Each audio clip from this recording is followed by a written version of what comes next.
Bonsoir à toutes, bonsoir à tous, soyez les bienvenus à notre nouvelle session de Bible Meetup. Et ce soir, on va commencer un nouveau chapitre, le chapitre 4, qui s'intitule « Christ, Seigneur de tout ». Alors, avant de commencer, on va tout simplement prier. Seigneur, merci pour ce temps que tu nous permets de passer ensemble. Nous te remercions, Seigneur, pour ce nouveau chapitre que nous commençons.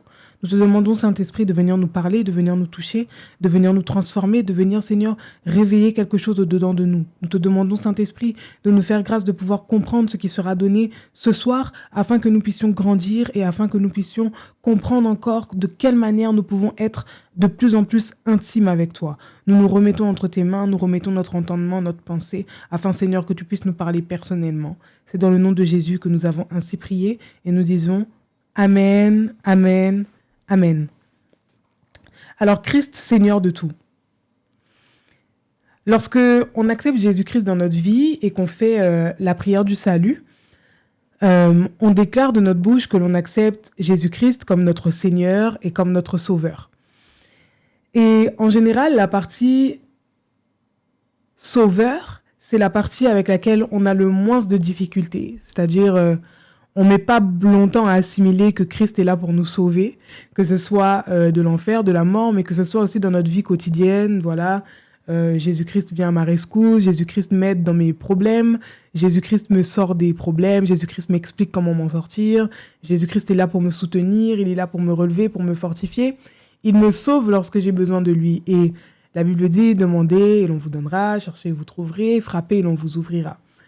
Du coup, la partie sauveur, la partie je demande à Dieu son aide pour m'en sortir, elle existe bel et bien et Dieu est d'accord avec ça. C'est pas quelque chose de mauvais, au contraire, c'est Jésus qui parle aux disciples dans Matthieu 7,7 et qui leur dit, demandez et l'on vous donnera. Pour que l'on te donne, il faut demander.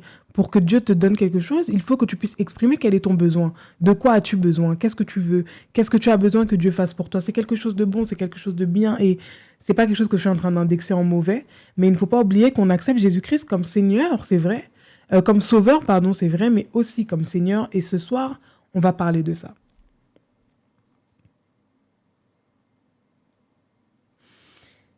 Qu'est-ce que ça veut dire? Jésus-Christ est le Seigneur de ma vie. Alors, on va aller en Colossiens 1 au verset 16. « Car en lui ont été créées toutes les choses qui sont dans les cieux et sur la terre, les visibles et les invisibles, trône, dignité, domination, autorité. Tout a été créé par lui et pour lui. » 2 Corinthiens 5 au verset 15. Et qu'il est mort pour tous, afin que ceux qui vivent ne vivent plus pour eux-mêmes, mais que celui qui est mort mais pour celui qui est mort est ressuscité pour eux. Alors, qu'est-ce que ça veut dire, un seigneur?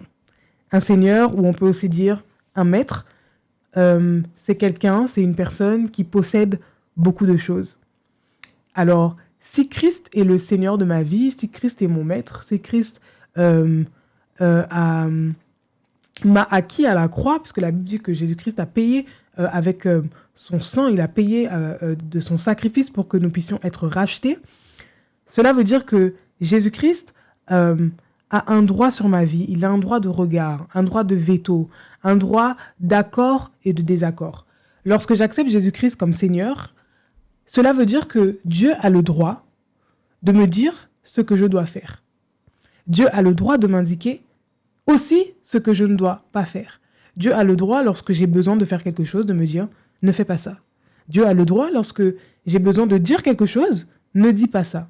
Dieu a le droit de me dire oui. Dieu a aussi le droit de me dire non. Pourquoi est-ce qu'il a ce droit? Parce que la Bible nous dit, dans le verset de Colossiens 1 au verset 16, que tout a été créé par lui et pour lui. Dieu nous a créés, nous avons été créés par Dieu, il nous a créés, et il nous a créés pour lui, parce qu'il voulait que les hommes puissent être en intimité avec lui. Cela veut dire que Dieu connaît l'objectif pour lequel moi, Keren, j'existe.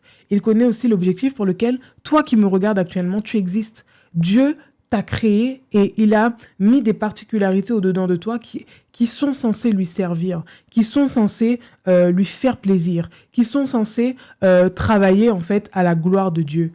C'est comme, je vais donner un exemple qui va parler un peu, je pense, à tout le monde. C'est comme si on va dire cette tasse, m'appartient. Si cette tasse m'appartient, alors c'est moi qui sais pourquoi est-ce que j'ai acheté cette tasse. C'est moi qui sais à quoi est-ce que cette tasse est censée me servir. Ce n'est pas la tasse qui doit m'indiquer qu'est-ce que je dois faire avec elle. Est-ce que vous me comprenez? Et c'est pareil pour nous. Dieu nous a créés, Dieu nous a rachetés au prix de son sang. Alors, c'est nous qui devons nous dire, mais Seigneur, que veux-tu que je fasse? Que veux-tu que je fasse pour toi? Et c'est important de pouvoir acquérir cette notion assez rapidement parce que nous ne sommes pas devenus chrétiens, nous n'avons pas accepté Jésus-Christ dans notre vie pour nous servir de Dieu, mais nous avons accepté Jésus-Christ dans notre vie pour que nous puissions servir Dieu. Et c'est quelque chose qu'il faut intégrer très rapidement parce que sinon vous allez être frustré et énervé contre Dieu tout le long de votre vie parce que vous avez peut-être vos propres projets, vos propres plans. Sauf que lorsque vous acceptez Jésus-Christ dans votre vie, vous devez accepter que Dieu a le droit de me dire non. Dieu a le droit de me dire, va dans tel pays. Dieu a le droit de me dire, fais ça. Dieu a le droit de me dire, ne fais pas ça. Parce que je lui appartiens. Et quelle devrait être du coup notre réponse face à cette affirmation que nous avons été créés par Dieu et nous avons été créés pour Dieu? Galates 2 au verset 20. J'ai été crucifié avec Christ et si je vis, ce n'est plus moi qui vis, c'est Christ qui vit en moi.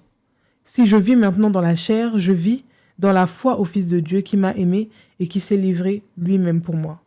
J'ai été crucifié avec Christ. Et si je vis, ce n'est plus moi qui vis, mais c'est Christ qui vit en moi. Amen. Ma vie appartenant désormais à Christ, elle n'est plus à moi-même. Elle n'est plus pour assouvir mes propres desseins, ma propre volonté. Maintenant que j'appartiens à Christ, ma vie doit tourner autour de Jésus. Ma vie doit tourner autour de la volonté de Jésus. Ma vie doit tourner autour de qu'est-ce que Dieu veut. En fait, la prière que vous devez faire au sortir de ce cours, c'est de vous dire, Seigneur, qu'est-ce que tu veux que je puisse changer dans ma vie? Qu'est-ce que tu veux que je puisse faire? Comment est-ce que je peux m'aligner à ta volonté? Comment est-ce que je peux m'aligner selon ce que tu veux pour moi? Parce que j'ai compris en fait que si j'existe, c'est la vérité, tu m'as créé parce que tu as un projet pour moi. Et c'est ce qu'on va voir plus tard. Luc 6 au verset 46. Pourquoi m'appelez-vous Seigneur, Seigneur, et ne faites-vous pas ce que je dis? Et encore une fois, la meilleure façon de faire la volonté de Dieu, c'est d'obéir à sa parole. C'est d'obéir à ce que Dieu nous demande de faire au travers de sa parole. Tu ne peux pas dire que tu crois en Dieu et... Enfin, tu peux le dire, mais c'est pas crédible. Et devant Dieu, c'est pas juste. Tu ne peux pas dire, oui, je suis chrétienne, je crois en Dieu, mais je refuse de me séparer de mon petit copain. Je refuse de délaisser le concubinage. Je refuse d'arrêter de mentir. Je refuse d'arrêter d'être méchante, d'arrêter d'être tout le temps en colère. Je refuse d'arrêter de mentir. Je refuse d'arrêter de voler parce que moi, je trouve que voler, c'est bien. Et comme voler, c'est bien et que moi, je trouve que c'est bien, mais du coup, je vais quand même le faire. Non. Si tu appartiens à Jésus, si tu appartiens à Dieu, tu dois accepter que ta volonté doit être soumise à la volonté de Dieu. Tu dois accepter que ce que tu voulais auparavant peut-être ne compte plus aujourd'hui parce que ce qui compte aujourd'hui, c'est de faire la volonté de ton Père. C'est de faire la volonté de ton Dieu. Alléluia.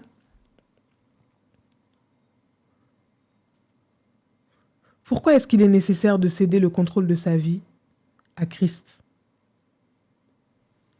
Nul serviteur, Luc 16 au verset 13, nul serviteur ne peut servir deux maîtres. Car ou il haïra l'un et aimera l'autre, ou il s'attachera à l'un et méprisera l'autre. Vous ne pouvez servir Dieu et mammon. Romains 6 au verset 16. Ne savez-vous pas qu'en vous livrant à quelqu'un comme esclave pour lui obéir, vous êtes esclave de celui à qui vous obéissez, soit du péché qui conduit à la mort, soit de l'obéissance qui conduit à la justice. 2 Corinthiens 5, 10. Car il nous faut tous comparaître devant le tribunal de Christ, afin que chacun reçoive selon le bien ou le mal qu'il aura fait, étant dans son corps. Il est absolument primordial que nous puissions accepter de donner le contrôle de notre vie à Jésus parce que c'est à cause de cela que l'on reconnaît que l'on est disciple de Christ. Tu ne peux pas dire que tu es enfant de Dieu, mais que tu ne veux pas obéir à ce que Dieu te demande de faire. Parce que dès lors que tu obéis à une autre voix qu'à la voix de Dieu, en réalité, tu montres à qui est-ce que tu es soumis. Ne vous y trompez pas, hein. Aujourd'hui, on a beaucoup l'esprit d'indépendance, l'esprit de vouloir montrer que on est entrepreneur dans l'esprit, on a besoin de personne, self-made man, self-made woman, je me fais toute seule, je dois rien à personne, etc., etc. Mais c'est absolument faux. Sur Terre, tout le monde est soumis à quelque chose. Tout le monde est soumis à quelque chose. Et tu es soumis à la personne à qui tu obéis. Et quand tu n'obéis pas à Dieu et que tu préfères obéir à la voix de la colère, tu es soumis à la colère. Et en fait, tu es esclave de cette colère. Lorsque tu refuses d'obéir à la voix de Dieu, mais que tu préfères obéir à la voix de l'impudicité, en réalité, tu es soumis à l'impudicité et tu es serviteur de l'impudicité. Est-ce que vous me comprenez?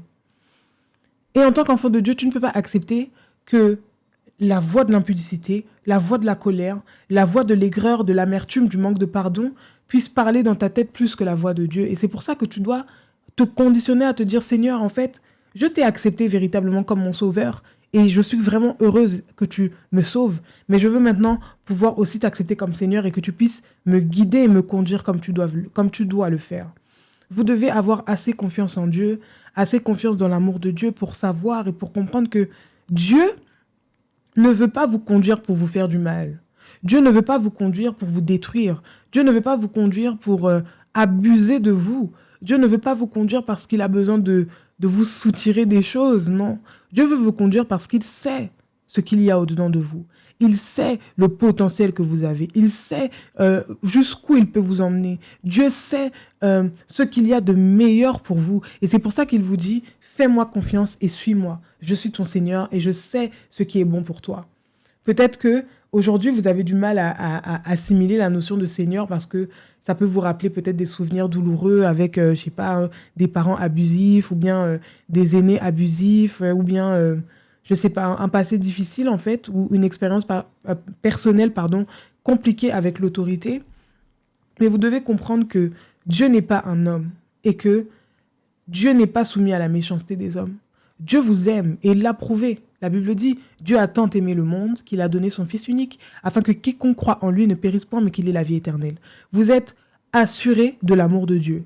Et si vous êtes assuré que cette personne-là vous aime, que Dieu vous aime, alors vous devez aussi croire et avoir confiance que si Dieu m'aime, il ne peut pas vouloir mon malheur. Si Dieu m'aime, il ne peut pas vouloir que je me perde. Si Dieu m'aime, il ne peut pas vouloir que je fasse quelque chose qui ne me corresponde pas. Dieu vous aime et il sait exactement ce qu'il vous faut. Il sait exactement ce dont vous avez besoin. Ce qu'il vous demande, c'est de lui faire confiance. Ce qu'il vous demande, c'est de vous abandonner entre ses mains. Ce qu'il vous demande, c'est de pouvoir vous faire un pas de foi et de vous dire, Seigneur, ok, je ne comprends pas, mais je crois que tu me conduis dans les verts pâturages. Et on va voir tout de suite là, qu'est-ce qui nous empêche des fois de nous abandonner entre les mains du Seigneur? Qu'est-ce qui vous empêche en fait de vous dire, Seigneur, je t'abandonne tout? Qu'est-ce qui vous empêche de vous dire, Seigneur, je veux appliquer ta parole à fond? Qu'est-ce qui vous empêche de vous dire, Seigneur, à partir d'aujourd'hui, peu importe ce que tu me demanderas de faire, je vais le faire? Qu'est-ce qui vous empêche de le faire? Et généralement, la plus grande raison qui nous empêche à nous, les êtres humains, de nous abandonner totalement entre les mains du Seigneur, en général, c'est la peur. Dis avec moi, je ne veux pas avoir peur. Répète après moi, vas-y. Je ne veux pas avoir peur. Alléluia. Parfois, la pensée juste de se dire, j'abandonne toute ma vie entre les mains du Seigneur, c'est effrayant. Et il y a quelques phrases que je vais donner, peut-être que quelqu'un va se reconnaître. Parfois, on a peur que Dieu ne comprenne pas réellement nos problèmes. Ou encore, on a peur que Dieu nous demande de faire des choses qu'on n'est pas capable de faire. Pour d'autres, on peut avoir peur que Dieu ne nous laisse pas nous marier avec la personne que l'on pense qui peut nous rendre heureuses. Parfois, on a peur que Dieu nous retire tout.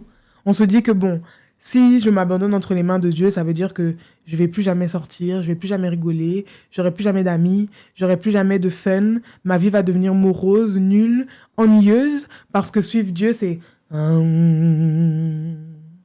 Est-ce que tu es dans ce cas-là? On se demande aussi parfois, est-ce que vraiment Dieu veut le meilleur pour ma vie? Parce que genre moi, quand je pense à ma vie, je pense savoir ce qu'il y a de mieux pour moi.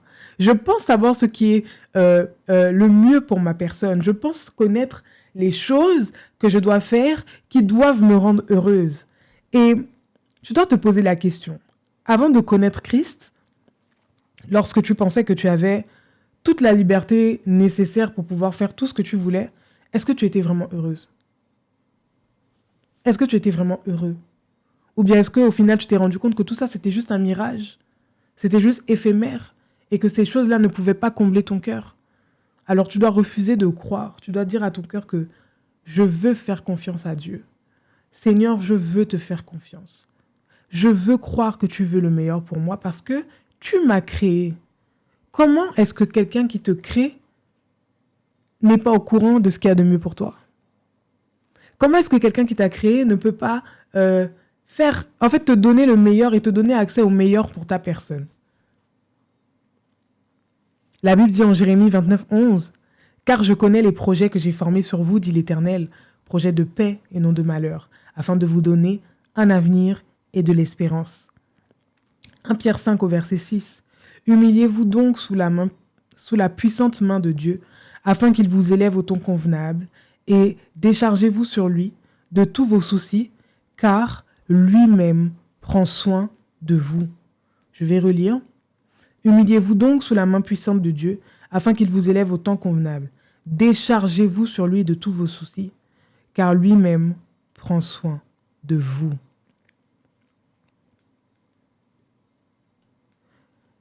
Dieu s'occupera de vous si vous acceptez de lui faire confiance. Certains sujets de prière, vous n'aurez pas besoin d'intercéder pendant des heures et des heures et des heures parce que Dieu sait que vous vous êtes abandonné totalement à lui. Votre pensée, c'est de faire sa volonté. Votre pensée, c'est de faire plaisir à Dieu. Alors Dieu va répondre favorablement à vos supplications. Parfois, vous arrivez à un terme dans votre vie où vous avez l'impression que vous tournez en rond. Vous tournez en rond, vous tournez en rond, vous tournez en rond. Peut-être parce que vous refusez d'abandonner cette chose entre les mains de Dieu. Peut-être que c'est parce que vous refusez de vous dire, Seigneur, je t'abandonne. En fait, j'abandonne entre tes mains ce sujet-là du mariage et j'accepte de croire que si tu m'as créé avec le désir du mariage, tu sais ce qu'il me faut. Alors, je te fais confiance pour que tu m'emmènes, Seigneur, à rencontrer la bonne personne. Peut-être que jusqu'ici, tu es frustré, tu te dis, ouais, Dieu répond pas à ma prière, Dieu veut peut-être pas que je me marie, Dieu répond pas à ma prière, il veut pas que je sois riche et tout. Peut-être que c'est pas ça. Peut-être que c'est parce que tu veux acquérir cet argent-là par tes propres forces. Tu veux aller te battre pour dire, j'ai réussi seul à avoir tout cet argent. Alors que non, peut-être que Dieu attend juste que tu dis, Seigneur, ma situation financière, je la remets entre tes mains. Une action concrète que tu peux poser parce que tu remets tes finances entre les mains du Seigneur, c'est par exemple donner ta dîme. Parce que tu sais que Dieu s'occupe de tes besoins. Alors moi, ma part, c'est quoi? D'obéir à ce que Dieu me demande. Dieu me demande la dîme, je donne ma dîme. Et je crois que parce que j'ai donné ma dîme, Dieu est fidèle et Dieu est juste pour venir me récompenser au centuple. Amen. Tu dois faire confiance à Dieu. La Bible dit, car je connais les projets que j'ai formés sur vous. Dieu a formé des projets sur toi. Dieu a formé des projets sur toi. Dieu a conceptualisé des choses qu'il souhaite réaliser au travers de tes mains. Mais il attend que tu puisses obéir. Il attend que tu puisses lui faire confiance. Il attend que tu puisses abandonner ta vie entre ses mains. Il attend que tu puisses te confier à lui. Il attend que tu puisses invoquer son nom pour lui dire, Seigneur, j'ai confiance en toi. Je m'abandonne entre tes mains. Fais ce que tu veux de ma vie. Dieu attend ça. Il attend ça avec impatience pour pouvoir t'emmener beaucoup plus loin, pour pouvoir te dire beaucoup plus, pour pouvoir t'empuissanter, pour pouvoir t'augmenter, pour pouvoir te parler encore plus en profondeur. Dieu a besoin que tu t'abandonnes entre ses mains. Tu ne peux pas dire à Dieu, donne-moi plus, donne-moi plus, donne-moi plus, donne-moi plus, donne-moi plus, lorsque toi, tu refuses de te donner à lui. Lorsque toi, tu n'es pas dans un rapport de fair play, tu n'es pas dans un rapport où tu donnes 50 et puis tu vois ce que Dieu te donne aussi. Dieu a déjà fait le pas vers l'homme en se sacrifiant, en donnant sa vie pour que nous soyons sauvés. C'est maintenant à nous, les hommes, de répondre à cet acte d'amour et de se dire, Seigneur, parce que tu t'es sacrifié pour moi, moi aussi j'accepte de me sacrifier pour toi. J'accepte pendant une saison de paraître comme une petite folle, parce que je ne vais pas en boîte de nuit pour draguer les gars, parce que je donne ma dîme, parce que après les cours, je vais encore à l'église, et les gens ne comprennent pas mes choix. Mais je le fais parce que j'accepte de dire que si je vis aujourd'hui, ce n'est plus moi qui vis, mais c'est Christ qui vit en moi. Et si Christ vit en moi, les désirs de Christ doivent primer sur mes désirs de moi en tant qu'être humain. Ah!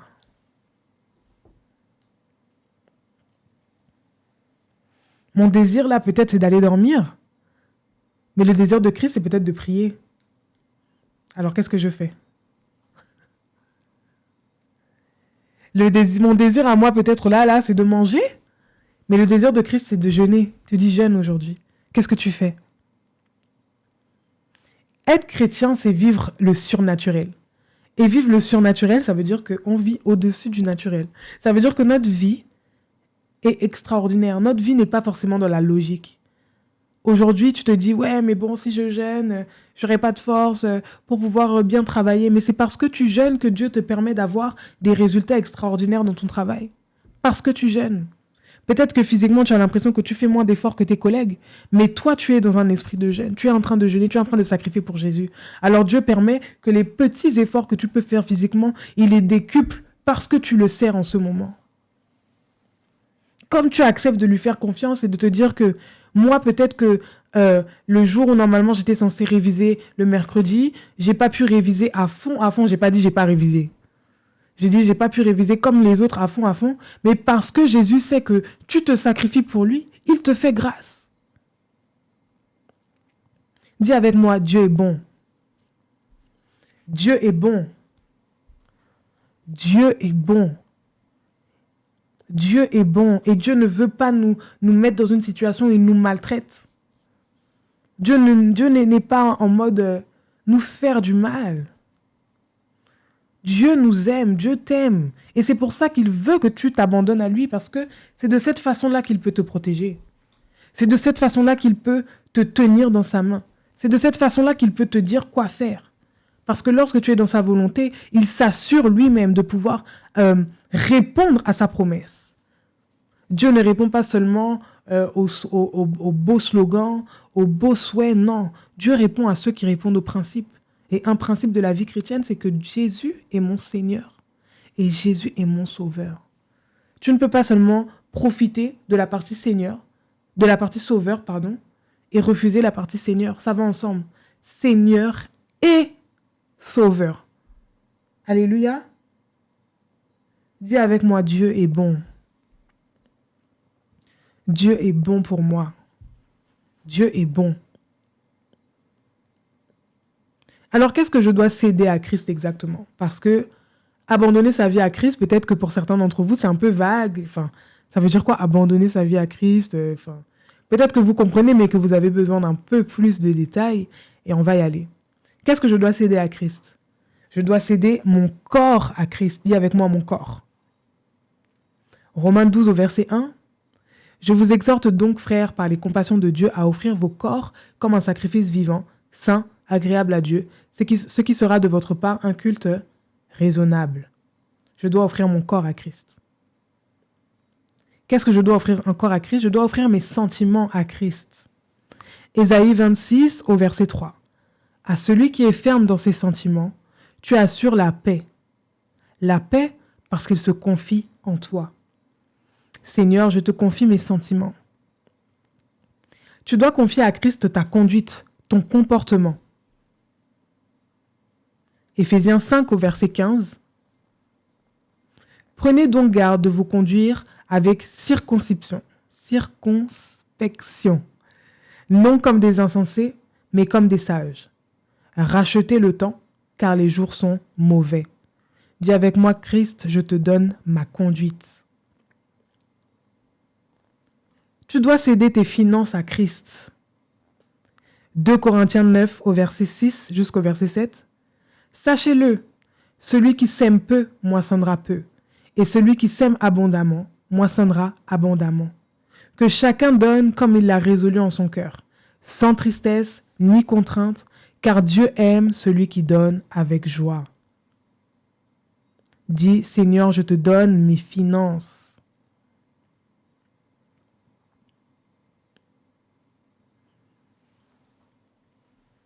Et on va prendre le temps de prier ensemble pour ce sujet, afin de réellement nous abandonner entre les mains de Dieu. Alors, je t'invite à faire cette prière avec moi. Seigneur, je m'abandonne à toi. Prends mon esprit et ce que je pense. Prends mes yeux et ce que je vois. Prends mes oreilles et ce que j'entends. Prends mes lèvres et ce que je dis. Prends mon cœur et ce que je ressens. Prends mon cœur et prends mes attitudes. Prends mes mains et ce que je fais. Prends mes pieds et où je vais. Prends mon corps, c'est ton temple. Remplis-moi de ton Esprit Saint, Seigneur. Je veux t'obéir et je veux faire ta volonté. Je veux t'obéir et je veux faire ta volonté. Amen. Amen. Que Dieu vous bénisse et on se retrouve la semaine prochaine pour la suite de notre cours. À très vite.